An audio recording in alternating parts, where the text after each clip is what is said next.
लोगों ने ये बताया कि पहले 4 घर वहां पर तोड़े गए। उन घरों को तोड़ते समय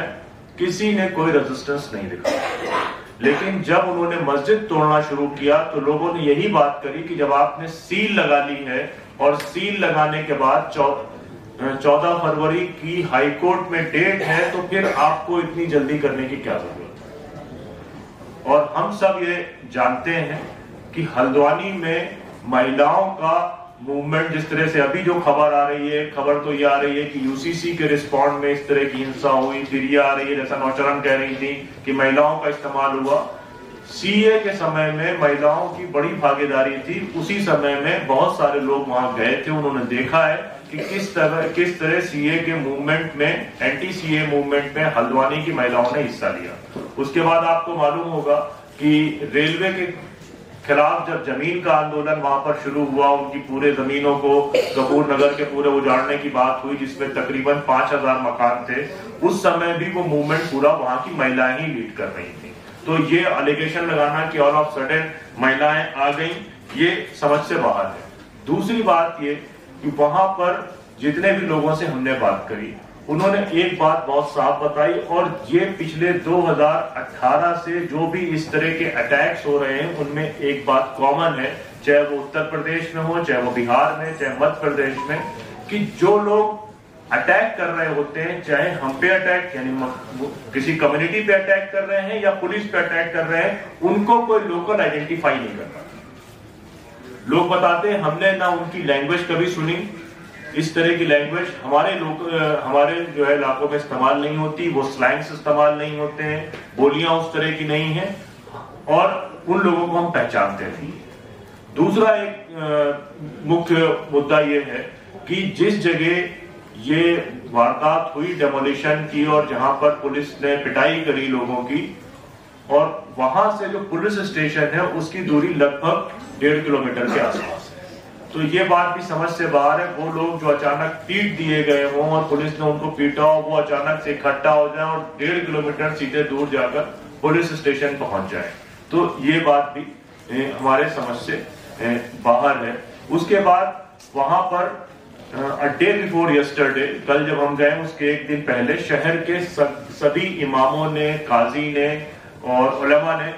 मीटिंग करी जब डीएम के साथ, और उनसे कहा कि आपको कायदे से, तो पिछली बार जब आपने पोजीशन लिया था और सील लगवाई थी तो आपने हमको कॉन्फिडेंस में लिया था, तो आपको हमसे बात करनी चाहिए। तो डीएम साहिबा ने कहा कि हमने सबको कॉल किया, 3 बजे के आसपास आपके फोन बंद थे। तो शहर काजी ने कहा ये कैसे पॉसिबल है कि आप 80 लोगों को फोन करें और 80 लोगों के फोन उस समय न मिल रहे हैं। तो 80 लोगों ने ये बात उनसे कही कि आपके पास नंबर्स थे, पीस कमेटी थी। फिर एक दूसरी बात, जो उस दिन का असेसमेंट है उसमें बहुत क्लियर है कि मोर देन 1000 राउंड्स फायरिंग करी गई, इवनिंग के समय करी गई है, और उसमें पुलिस की रिपोर्ट और लोकल लोगों की रिपोर्ट में बहुत कॉन्ट्रडिक्शंस है अबाउट द टाइमिंग। डेथ को लेकर बहुत ज्यादा कॉन्ट्रडिक्शंस हैं, जो नंबर एडमिनिस्ट्रेशन क्लेम कर रहा है, नंबर उससे 2 गुने से ज्यादा और 3 गुने के बीच में है। लेकिन अब यह है कि जब कर्फ्यू आज खुला है, आज जो है वो उन्होंने 9 बजे से 11 बजे तक कर्फ्यू खोला है, और हमारे वो साथी जिनसे हम कल मिलकर आए थे, उनके 7 लोगों को उन्होंने उस इलाके का दौरा करने की परमिशन दी है। लेकिन उसके बावजूद भी वहां से किसी भी आदमी को बाहर निकलने की उस आबादी से इजाजत नहीं है जहां तकरीबन 1.25 लाख लोग रह रहे हैं। तो एक तो आपने देखा कि प्री माहौल पहले से बना हुआ है, और ये बहुत सारी रिपोर्ट जब फैक्ट फाइंडिंग्स डिटेल में आएंगी तब आपको मालूम चलेगा कि जो पूरा पॉलिटिकल डेमोग्राफी चेंज करने का एक पूरा अभियान उत्तराखंड में चल रहा है, और सब कोई ये बात कह रहा था कि उत्तराखंड में एक ऐसी सीट है हल्द्वानी जिसमें आता है नैनीताल उधम सिंह नगर की, जो किसी भी हाल में वो हार जाएंगे। पहले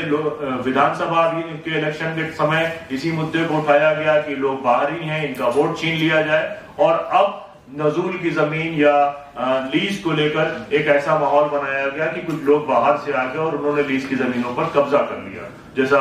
अशोक जी कह रहे थे। दूसरी बात यह है कि जब ये सारी चीजें हो गई, उसके बाद 300 घरों में लगभग छापेमारी करी गई।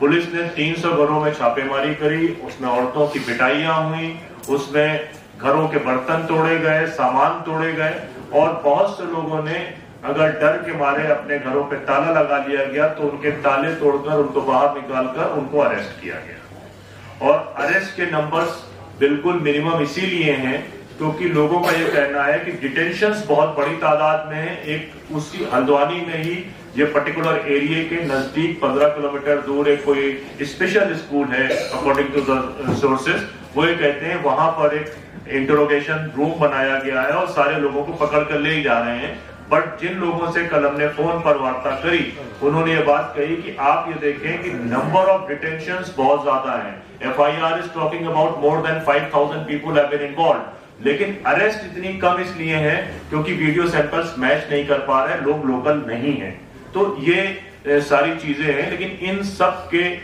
बाद दो चीजें जो सवाल उठाती हैं कि 6 दिन तक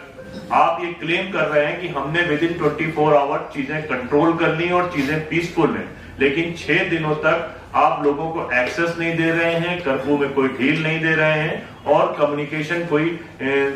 सेटअप मेंटेन नहीं कर रहे हैं कि कोई पीस कमेटी बनाई जाए, कुछ लोगों से बातचीत करी जाए। एक मजाक किया गया है वहां पर। एक मानव अधिकार कमेटी बनाई गई है 5 लोगों की, जिनमें से 5 के 5 उसी शहर के पुलिस के लोग हैं, कोई इंस्पेक्टर है, कोई DSP है। तो वो 5 लोग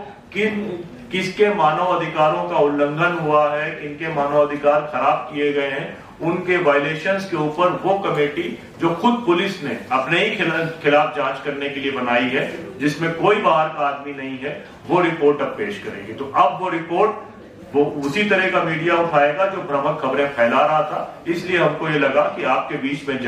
आए और एक रिपोर्ट आपके सामने पेश करें और फिर उसके बाद जो नेक्स्ट हमारी डिटेल्स होंगी उस पर हम काम करेंगे। लेकिन उसके साथ एक दूसरा बड़ा प्रॉब्लम यह है कि तकरीबन जो 27 लोगों को ऑफिशियल अरेस्ट किया गया है, उनके पास में कोई लीगल सर्विसेज नहीं है। उस इलाके में बनभूलपुरा में 50 वकील रहते हैं, लेकिन कर्फ्यू के कारण वो भी